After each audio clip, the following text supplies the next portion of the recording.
जी नाज़रीन, इस वक्त मैं मौजूद हूँ सिटी कोर्ट में और मेरे साथ मौजूद है एडवोकेट हाई कोर्ट लियाकत गबूल साहब। माशरे की अगर बात कीजिए, आजकल छोटी छोटी बात पे लोग मारने पे आ जाते हैं और कत्ल करना तो आजकल ऐसा लगता है कि दाएं हाथ का काम है। लोगों ने मौत को, वो कहते हैं ना, मौत बांटना शुरू कर दी है और मौत लेना भी शुरू कर दी, जबकि वो अल्लाह के हाथ में है। लोगों को ये नहीं पता कि किसी को मारना कितना सख्त गुनाह है।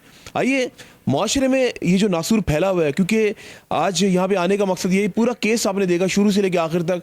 हमने आपको दिखाया जो एक शख्स ने 3 बच्चों को और बच्चों की माँ को किस तरह मार दिया।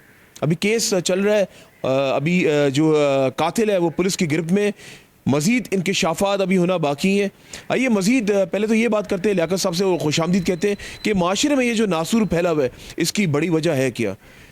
लियाकत साहब, पहले तो अस्सलाम वालेकुम, खुशामदीद कहता हूँ आपको मंज़िरान प्रोग्राम में। लियाकत साहब, बड़े प्रोग्राम्स की मैंने आपके साथ माजी में, और मैं इस टाइम सिटी कोर्ट में बैठा हूँ।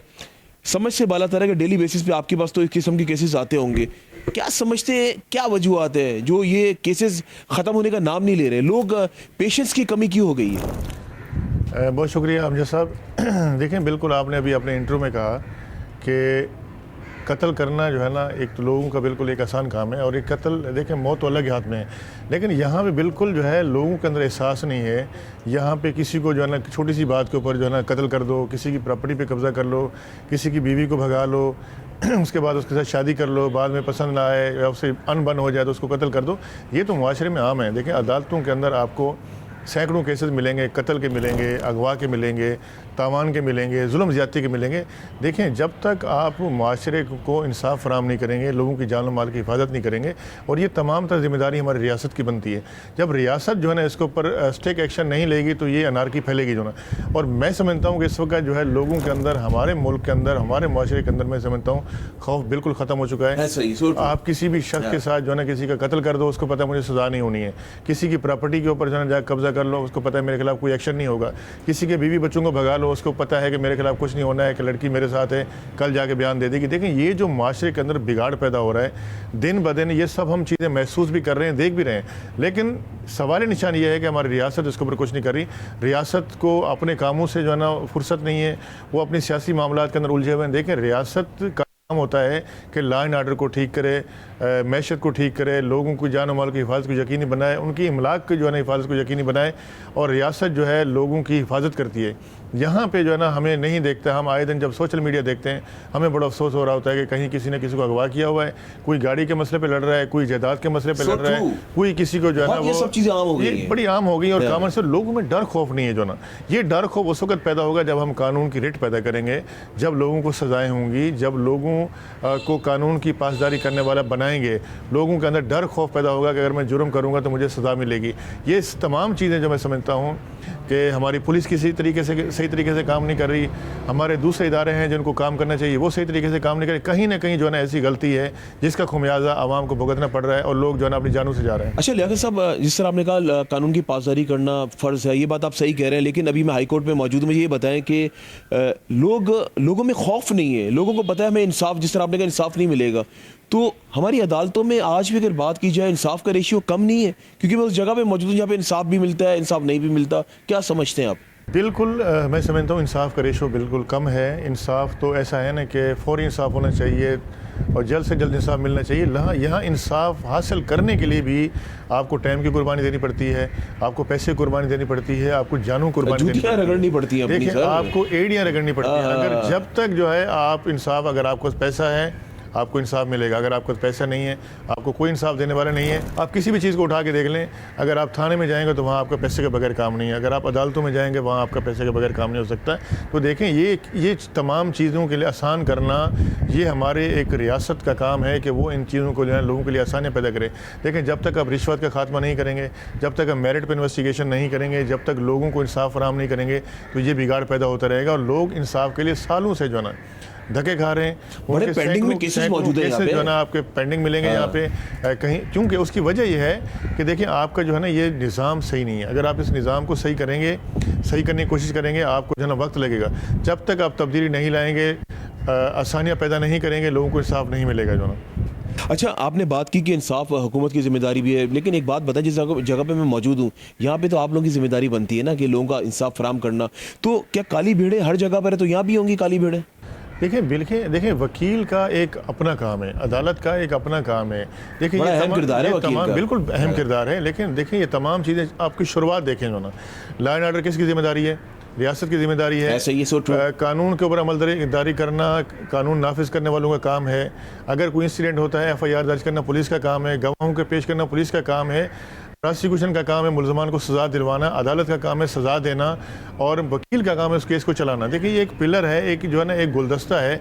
ये तमाम चीज़ें एक दूसरे से कनेक्टेड हैं जो ना, जिसकी जो जिम्मेदारी बनती है हर शख्स जो है ना अपनी जिम्मेदारी अगर सही तरीके से अदा करेगा, मुझ समेत तो मेरे ख्याल में कोई किसी काम के अंदर किसी चीज़ में कोई ताख़ीर नहीं होगी जो ना।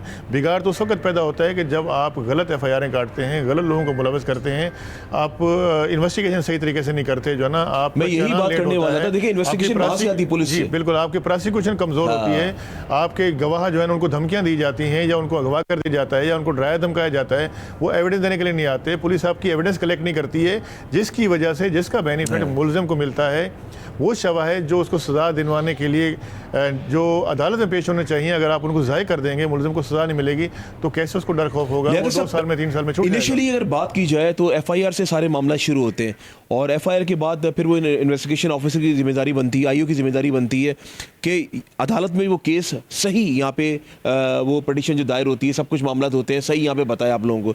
लेकिन जब बुनियाद ही कमज़ोर होगी तो इधर क्या इंसाफ मिलेगा? जब वहीं पे मुझे माशाल्लाह जिस तरह भी ऑफ द कैमरा में बात कर रहा था, 13-14 साल हो गए ये काम करते हुए, बड़े कत्ल के केसेस के ऊपर मैंने प्रोग्राम्स किए हैं, आज भी वो केसेस पेंडिंग है, आज भी उन लोगों को सज़ा नहीं मिली जो असल कातिल है, बाहर रोडों पे धंधनाते हुए घूम रहे हैं।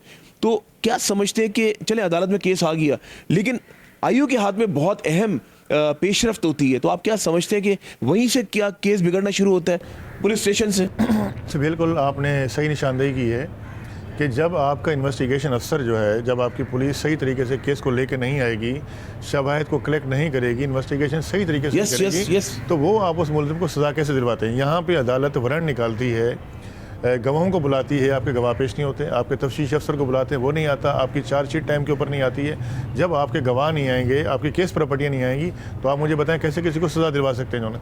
तो ये जो बेसिक जो सबसे बड़ी फसाद की जड़ है, मैं कहता हूँ कि हमारी पुलिस है जो है। और उसके बाद प्रोसिक्यूशन की भी जिम्मेदारी बनती है कि वो गवाहों को पेश करें। यहाँ पर गवाह नहीं आते, अदालतें क्या करती हैं, गवाह ना आने की बुनियाद के ऊपर, शवाहिद नाकाफ़ी होने की बुनियाद के ऊपर, अदम सबूत की बुनियाद के ऊपर जो है मुलजमान को छोड़ देती हैं। इसमें सबसे बड़ी रिस्पॉन्सिबिलिटी हमारी पुलिस और हमारी प्रोसिक्यूशन की बनती है कि उनको चाहिए कि सही तरीके से जो है अपने केसेस को परसू करें, गवाहों को लेकर आएँ, कंप्लेनेंट को लेकर आएँ, शवाहिद को पेश करें, ताकि उस मुलजिम को सज़ा हो। यहाँ सैकड़ों केसेस पड़े हुए हैं, यहाँ पे जो है ना वो कोई कोशिश ही नहीं करते जो ना। हमारे पास जो है ना प्रोसिक्यूशन का महकमा है, अगर आप प्रोसिक्यूटर के हाल देखें तो उनके पास केस प्रॉपर्टी रखने को जगह नहीं है, गवाह बिठाने को के लिए जगह नहीं है, उनके पास दफातर नहीं है बैठने के लिए, तो वो किस तरीके से गवाहों की तैयारियाँ करवाएंगे? गवाहों से पूछो तो उनको थ्रेट की दी जाती है, वो अगर जाते हैं तफ्तीशी अफसर के पास मुझे तहफ़्फ़ुज़ दे दें, मुझे धमकियाँ मिल रही हैं जो ना, उसके ऊपर कोई कार्रवाई नहीं होती जो ना, उसको कोई तहफ़्फ़ुज़ नहीं दिया जाता। तो जब ये सूरत हाल होगी, एक शख्स मुकदमा दर्ज करवाने के बाद में कहता है जी मुझसे गलती हो गई, इससे बेहतर है मैं अल्लाह के नाम पे माफ़ कर देता, क्योंकि मुझे इंसाफ मिलता हुआ नज़र नहीं आ रहा। और ऐसे फिर जो जेन्युइन केसेस होते हैं, मुलजमान इतने बाअसर होते हैं, वो केसेस पे असरअंदाज होते हैं, वो जो उनकी अपोजिट पार्टी होती है उसके गवाहों को ख़रीदते हैं या उनके ऊपर झूठे केसेस बनाते हैं, उनके ऊपर FIR कराते हैं, एक पूरा ख़ानदान तबाह हो जाता है। जब ख़ानदान तबाह होता है तो पूरा माशरा तबाह हो जाता है हमारे जो ना। सही कह रहे हैं बिल्कुल, तभी ये केसेस कम होने का नाम ही नहीं ले रहे। अभी हाल ही की बात की जाए तो मैंने 3-4 प्रोग्राम्स अभी 2-3 महीने में कर लिए जो कत्ल केसेस की मैं बात कर रहा हूँ।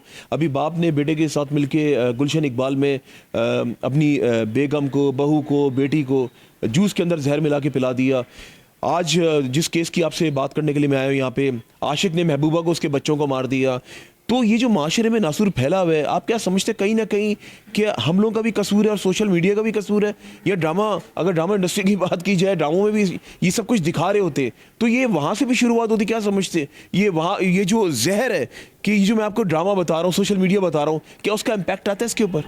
देखिए ऐसा नहीं है, देखिए पैरामीटर्स हैं। देखिए मैंने जैसे पहले आपसे कहा ना कि सज़ा का खौफ नहीं है किसी को डर खौफ नहीं, उसको पता है कि मैंने अगर कोई जुर्म करना है तो मैं पैसे दे के छूट जाऊँगा, मुझे कोई सज़ा नहीं होगी, मैं गवाहों को ख़रीद लूँगा और मैं पुलिस को ख़रीद लूँगा तो मुझे कुछ नहीं होगा। तो लोगों के अंदर जब तक आप डर खौफ जो है अगर आप नहीं लाएंगे, लोगों को सज़ाएँ नहीं देंगे, जब तक उनको सरेआम फांसियां नहीं देंगे तो तब तक जाके आप कौन उस देगा? माशरे ये में कौन करेगा सर? ये ये तो रियासत का बताएं। काम है, रियासत का काम। रियासत इसको करना नहीं चाहती है जो ना। देखिए आप मुझे बताएं कैसे कितने सारे आपके कैदी सजाए मौत के पड़े हुए हैं, उनको सजाएं नहीं दी जाती, उनको सजाए मौत नहीं दी जाती जो ना। आपके बहुत सारे कैदी जो ना एक जेलों को के भी अंदर पड़े सूली हुए में हैं। लटका दी ना, मैं कहता हूँ आवाम के सामने बीच चौराहे पे। सऊदी अरब वाला कानून देख लेना, वहां पे मजाल नहीं, कोई चोरी कर लो तो हाथ काट दिया जाता है। तो यहाँ पर ये निज़ाम तो है। देखिए कॉन्स्टिट्यूशन कानून, आप खुद बैठे हैं यहाँ पे, सब कुछ बने हुए लॉज है हमारे पास, लेकिन उस पर इम्प्लीमेंटेशन नहीं होता ना। आप बताएं सुबह से लेकर शाम तक आप यहाँ पे केसेस देख रहे होते हैं और यहाँ पे इंसाफ भी मिल रहा होता है, ना इंसाफ भी, बहुत सारे लोगों को ना इंसाफ भी मिल रही होती है। मुझे पहले तो ये बताएं, आजकल अगर बात की जाए, क्योंकि मैं तो अपने प्रोग्राम के तवज्जो से मैं तो ये जानता हूँ, जिस केस पे आज मैं आपसे बात करने के लिए आया हूँ, इस तरह के केसेस बहुत रोनुमा हो रहे हैं। तो अदालत में जो केसेस का जो रेशियो, क्या ये बढ़ सा गया इस किस्म के मामलात का? कत्ल की मैं बात कर रहा हूँ, क्या रेशियो क्या है? देखिए कत्ल के वाक़यात बेशुमार हो रहे हैं अच्छा, और माजी से ज्यादा हो गया?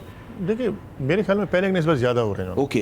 पहले ये होता था कि लोगों को सज़ाएं मिलती थी, डर खौफ कम था। अब तो जो है बिल्कुल लोगों को डर खौफ ही नहीं है जो ना। और सरेआम देखें आपके पूरे मुल्क में क्या हो रहा है, आप खुद देख रहे हैं कि कितने लोगों को सज़ाएं मिल रही हैं, कितने जो है ना आपके कत्ल के वाक़यात हो रहे हैं। so true, बिल्कुल तो ऐसे ही बिल्कुल है। जो है ना ऐसा नहीं है। देखिए जहाँ तक अभी जिस केस का आपने बताया कि जो है ना एक लड़की जो 3 बच्चों की माँ थी और उसकी शादी थी और उसके बाद उसकी डाइवोर्स हो गई। उसके डाइवोर्स, एक दोस्ती हुई एक शख्स के साथ, उसने दोस्ती की, पहले उसने उसका घर खराब किया, उसके बच्चों को जो है ना बाप से जुदा किया, फिर उसके साथ उसने शादी की, ऐसा ही है। बाद में उनकी अनबन हुई और उसने उनका भी कत्ल कर दिया। तो देखें ये एक लम्हा फिक्रिया है। ये उन ख़वातीन को, उन फैमिलीज़ को, उन लोगों को ये सोचना चाहिए कि जिनकी बच्चियाँ या आए दिन हमारे पास जो है ना वो भाग के लड़कियाँ शादी करती हैं, या औरतें जो है ना जिनकी फ़र्स्ट मैरिज पेरेंट्स की मर्ज़ी से होती है, वो खुला लेती हैं, उनके छोटे छोटे बच्चे होते हैं, वो बच्चे दर बदर की ठोकरें खाते हैं, वो जाके दूसरी शादी करती हैं, या फिर जो है वो एक किसी अजनबी शख्स के प्यार के झांसे में आके वो अपना एक हंसता बसता हुआ घर उसको ख़राब करके, उससे खुला लेके या तलाक लेके आप दूसरे शख्स के साथ शादी करती हैं। उसके बाद उसका अंजाम क्या होता है? वो उसको ताने मारता है, उसको बुरा भला कहता है, उसकी फैमिली को बुरा भला कहता है। उस खातून को उस वक्त नदामत होती है कि काश मैंने जो है ये गलती नहीं की होती, मेरे आज बच्चे भी दर बदर के। फिर झगड़े होते हैं, ये केस देख लेना आपके जब सामने, झगड़े सब होते कुछ हैं तो उसके तबाह हो बाद गया। उन झगड़ों के बाद रिजल्ट ये निकलता है कि फिर जो है वो उनको या तो जो है ना जहर दे दिया जाता है या उनके कत्ल कर दिया जाता है, और जो है ना वो हंसते बसते जो है ना वो 2 ख़ानदान 2 घर तबाह हो जाते हैं। आपके सामने जो आज केस जिस पे मैं बात कर रहा हूँ, मेरे पास हंसता बसता घर तक तबाह बर्बाद हो देखिए गया। मेरे पास एक केस था, उस एक चौकीदार था हबीब रहमान, अच्छा, और एक लेडी थी उसका नाम फातिमा था, और ये मैं 2013-14 की बात बता रहा हूँ आपको। सही है। उसका एक हंसता बसता घर था और वो घर ज़ेर तामीर था, उसका हस्बैंड एक बहुत पैसे वाला था। अच्छा।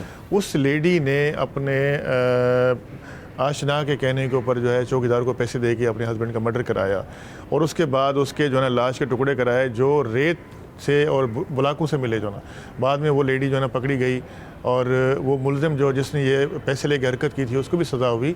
तो देखें उससे क्या मिला जो ना, उसकी जान चली गई, वो लेडी खुद जेल में चली गई, उसका जो बच्चा था वो जो है ना वो भी दर बदर की ठोकरें खाने लगा, और उसकी जो प्रॉपर्टी थी वो सारी जो है उस पर कब्जा हो गया। तो उसको क्या मिला जो है ना, मुझे बताएं। इस तरह को तो बेशुमार सैकड़ों वाक़यात जो है ना पड़े हुए हैं, अगर हम उसको उठा के देखें। आपको याद है एक मैंने प्रोग्राम आपके साथ किया था, जो एक डॉक्टर था, ऑलरेडी वो शादीशुदा था, वो किसी को पसंद करता था और उसी के टुकड़े करके हंडिया में पका के, वो आपके याद होगा, यही सदर का ये वाकया था। बिल्कुल जो है ना, बिल्कुल उसके बाद भी हम तो प्रोग्राम्स में हमारा आखिर में अवेयरनेस मैसेज ही होता है, लोग फिर भी सुधरने का नाम ही नहीं ले रहे। फिर भी ये बेसिकली एक ऐसा रास्ता है ना, इस पे आगे खाइए। अभी आज इस केस की बात कर लें, अब जिस तरह आप बता रहे हैं केसेस का रेशियो बढ़ता हुआ जा रहा है। लियाकत साहब देखिए, ये मामला जितने बढ़ चुके हैं ना, और एक सोशल मीडिया का बिगाड़, और कुछ ऐसे ड्रामे भी बन जाते हैं जो लोग देखकर फिर उसको फॉलो कर रहे होते हैं। मुझे ये बताएं कि सुधार कैसे पैदा होगा? सुधार भी तो लाना है ना, रियासत के अलावा हम लोग क्या करें, आवाम क्या करें? देखिए सुधार हम इस तरह के केस से ला सकते हैं कि जो केसेस इस तरह के वाक़यात के पड़े हुए हैं, उनको कत्ल के केसेस हैं, ज़्यादती के केसेस हैं, अगवा के केसेस हैं, उनको आप लोगों को फौरी तौर पे इंसाफ दें, उन केसेस को चलाएं, लोगों को सज़ाएं दें, उन सज़ाओं का मैसेज दें लोगों को, ताकि लोगों को पता चले और कानून की अमलदारी को जो है ना ठीक करें। इन्वेस्टिगेशन का जो महकमा है आप उसको ठीक करें, उसको कहें कि मेरिट पर इन्वेस्टिगेशन करें, अगर कहीं जुर्म होता है उसको रोकने की कोशिश करें जो ना, क्योंकि जितने भी जराइम हमारे हो रहे हैं उसमें कहीं ना कहीं जो है ना हमारे पुलिस वाले या कुछ दूसरे लोग जो है ना मुलविस होते हैं। इनिशियली तो वहीं से शुरुआत होती है ना, बिल्कुल वहीं से इन्वेस्टिगेशन बड़ा इंपॉर्टेंट पार्ट है। जब आप इसके ऊपर चेक एंड बैलेंस रखेंगे, आप अपने थानों को बेहतर करेंगे, पुलिस को बेहतर करेंगे, इंसाफ के निज़ाम को बेहतर करेंगे, प्रोसिक्यूशन को बेहतर करेंगे, किसी के साथ जो है ना नाइंसाफ़ी नहीं करेंगे, करप्शन का खात्मा करेंगे तो मेरे ख्याल में इस माशरे में बिगाड़ पैदा नहीं होगा, लोगों को इंसाफ भी मिलेगा और उनको सजाएँ भी होंगी। देखिए 2 मिनट के अंदर एक इंसिडेंट होता है, वहाँ वकूए पे जाके पता करता है कि कौन गलत है कौन सही है, और वो गलत सही करने के लिए जो है ना, जब कोई एक FIR होती है तो उस गलत सही को साबित करने के लिए सालों लग जाते हैं। ऐसे ही तो मेरे ख्याल में ऐसे इक़्तिदाम हमें करने चाहिए, उसकी ऑफ द रिकॉर्ड इंक्वायरी होनी चाहिए, उसकी पब्लिकली इंक्वायरी होनी चाहिए, ये चीज़ें देखी जाएँ, एक शख्स से नहीं 2-2 3-3 लोगों से जो है ना वो आप इसकी इंक्वायरियाँ करवा के देखें सही कौन है गलत कौन है, और उसका फैसला देने तैयार करें और लोगों को इंसाफ फराहम करने। अभी लियाकत साहब जिस तरह आपने बात की, मैं एक और चीज़ ऐड ऑन करता हूँ कि हमारी जेल्स की, मैं जेलों की बात कर लूँ तो वहाँ पे मेरा जाना आना होता है, काफ़ी प्रोग्राम्स के माजी में मैंने काफ़ी सारे बेगुनाह लोग अंदर मौजूद हैं, कुछ लोग ऐसे जिनके केस पेंडिंग में, वो जबकि 10-10 साल से अंदर है, अगर वो केस शायद रिजॉल्व हो जाता वो शायद 10 साल पहले ही वो रिहा हो जाते। तो ये जो बेगुनाह लोग हैं इनका कुछ नहीं कर रहे आप लोग कि चले इनको ही आज़ाद करवा दें वहाँ से? देखिए बात फिर वही होती है कि देखिए रियासत का काम है कि जुडिशरी को मजबूत करें। देखिए उसमें सबसे पहले आप जजेस की तादाद को बढ़ाएं, आप स्टाफ को बढ़ाएं, आप प्रोसिक्यूशन के महकमे जजेस की तादाद कम है काफ़ी। देखिए हमारे पास रेशो बहुत है, जराइम बहुत हैं, लेकिन जजेस की तादाद बहुत ज़्यादा है। मैं आपको कहूँ आप सारा दिन अगर आगे देखेंगे हमारे जजेस सुबह 8:30 बजे से लेके 4 बजे तक कंटिन्यूसली काम करते हैं, उसके बावजूद भी जो है ना वो फाइलें अपने घर पे लेके जाते हैं, वो स्टडी करते हैं, वो अपने तौर पे जितना उनसे हो सकता है वो लोगों को इंसाफ फराहम करने की कोशिश करते हैं। इसी तरह हमारे प्रोसिक्यूटर भी करते हैं। लेकिन देखें इस वक्त जो लोग जितना जुडिशरी के अंदर जजेस की तादाद कम है, आपको हाई कोर्ट में जजेस को बढ़ाना पड़ेगा, सुप्रीम कोर्ट में बढ़ाना पड़ेगा, आपको लोअर जुडिशरी जहाँ लोगों को इंसाफ मिलता है वहाँ पर आपको जो है ना तादाद बढ़ानी पड़ेगी, जो कोर्टें खाली हैं वहाँ पर पोस्टिंग करनी पड़ेगी, तब जाके जो है ना लोगों के केसेस का खात्मा होगा। जो सही अगर इस तरीके से नहीं करेंगे केसेस तो ज्यादा है लेकिन जजों की तादाद कम है। बिल्कुल ऐसी ही और वो जिस तरह बता रहे हो स्टडी करके घर जाके भी यही काम कर रहे होते, तो तादाद बढ़ाने की जरूरत है। बिल्कुल जरूरत है पूरे पाकिस्तान में बिल्कुल ज़रूरत है जनाब। हमें पाकिस्तान में पूरे पाकिस्तान में तादाद बढ़ाई जाए जजों की, और उनको बाकायदा एक टाइम पीरियड दिया जाए कि केसेस जो है आपने इतने दिनों में इसको डिस्पोजल करना है, और उसको नहीं डिस्पोजल नहीं करना है, लोगों को इंसाफ भी देना है। ऐसा नहीं है कि जो है ना आपके पास एक केस आया और आपने ख़त्म कर दिया, लेकिन आपने उसको जस्टिस करनी है। देखिए जितने केसेस एक जज के पास कम होंगे वो जज उतनी ज़्यादा उस केस को टाइम दे सकता है। तो ये एक खला है, इसको पूरा करने की ज़रूरत है, और साथ साथ जो है ना पुलिस को जो है ना बढ़ाने की जरूरत है। हमारे जो थाने हैं उनके ऊपर चेक, पुलिस की नफरी भी कम है, नो डाउट, ये बात हकीकत है, बहुत कम है, नफरी बहुत कम है। ये बात तो मैंने भी की थी। ये चीज़ें जो है ना हमें वो करनी पड़ेंगी, जिस तरह ट्रैफिक के मसाइल हैं, लॉ एंड ऑर्डर के मसाइल हैं, लोगों के पब्लिकली मसाइल हैं, तो ये मेरे ख्याल में हमें इसके ऊपर काम करना पड़ेगा। मेरे हिसाब से मैं समझता हूँ गवर्नमेंट इस पर कोशिश कर भी रही है, और इनको इस पर जल्द से जल्द करना चाहिए। अच्छा, इन एंड में आपसे ये पूछना चाहूँगा, जो लोग इश्क मशूकी में पड़ जाते हैं और फिर जिनका बसा हुआ घर होता है उसको बर्बाद कर लेते हैं, उजाड़ लेते हैं, उन लोगों के बारे में आप क्या कहना चाहेंगे जाते जाते? देखें जी, ये बहुत बुरा काम है, आप इश्क मशूकी में ना पड़ें, और आपको अगर शादी करनी है तो शरीयत ने आपको इजाज़त दी है, आप शादी करें, अपना घर बसाएं, किसी का घर ख़राब नहीं करें। और ये इश्क मशूकी आपको मौत तक लेके जाएगी जो ना, और आपको कब्र तक लेके जाएगी जो ना, आप किसी के घर भी बर्बाद करेंगे और ख़ुद भी बर्बाद हो जाएंगे। और लास्ट मैसेज पाकिस्तान की आवाम को क्या देना चाहेंगे आप? देखिए, मैं पाकिस्तान की आवाम को यही कहूँगा कि जी आप किसी का हक़ नहीं खाएँ, किसी के साथ ज़्यादती नहीं करें बिला वजह, और अपनी मेहनत करें जो है ना। ये पाकिस्तान हमारा है, इसको हमने आगे लेके चलना है, हमने मेहनत करनी है, और किसी के साथ नाइंसाफ़ी ना हो जाए। लियाकत साहब, बहुत शुक्रिया वंस अगेन वक्त देने के लिए। जी बिल्कुल नाज़रीन, ये थे मेरे साथ एडवोकेट लियाकत गबूल साहब, और इस वक्त मंज़िर-ए-आम की टीम मौजूद है सिटी कोर्ट कराची में। बात तो ये है कि जो लोग किसी और का घर बर्बाद करते हैं ना, मैं एक बात जानता हूँ, उनका फिर आगे चल के ना वो भी सुकून में भी नहीं रहते, उनका अपना भी घर बर्बाद हो जाता है इस चक्कर में। बहुत सारे माजी में इस तरह के मैंने केसेस में पे प्रोग्राम्स किए हैं। वकील है, ये अपना काम कर रहे होते हैं, हम लोग अपना काम कर रहे होते हैं। मेरा एक क्राइम शो है, उस लिहाज से मैं तो बड़ी बारीकियां जानता हूँ कि लोग जो है ना, लोग स्पेशली मैं बात करूँगा जो हमारी ख़वातीन है, उनको भी चाहिए कि अगर किसी शख्स का घर बसा हुआ है ना, तो मत उस मर्द के पास जाए, मत उस मर्द को छेड़े। देखें ना, जो आज जिस केस पे मैं बात कर रहा हूँ, ऑलरेडी वो जो बंदा था वो ऑलरेडी उसका अपना घर था, उसने इसका भी घर ख़राब किया, अपना भी घर ख़राब किया, मिला क्या? कुछ भी नहीं। बच्चे खाले के हकीकी से जा मिले, जो वो खुद जो उसकी महबूबा थी वो खुद मौत के घाट उसको उतार दी, किस तरह उनको मारा। ये तमाम तर मनाजिर आपके सामने। अगर आप लोग चाहते हैं कि सुकून की ज़िंदगी गुजारें ना, तो किसी के दूसरे के घर में इंटरफेयर मत करें, अपनी ज़िंदगी गुजारें। और इश्क मशूकी में कुछ भी नहीं रखा। बहुत सारे केसेस, जिस तरह अभी लियाकत साहब ने भी कहा कि यहाँ पे कोर्ट में लव मैरिजेस भी करते, फिर वही लोग आके यहाँ पे खुला भी दायर कर रहे होते हैं 1-1 साल के, बल्कि 6-6 महीने के अंदर। वही यहाँ पे निकाह करते हैं, यहीं आके खुला दायर करवा रहे होते हैं। तो हमारे बच्चे भी जो है ना, पेशेंस की कमी आ चुकी है। हमें अपने बच्चों को भी अवेयरनेस देने की ज़रूरत है।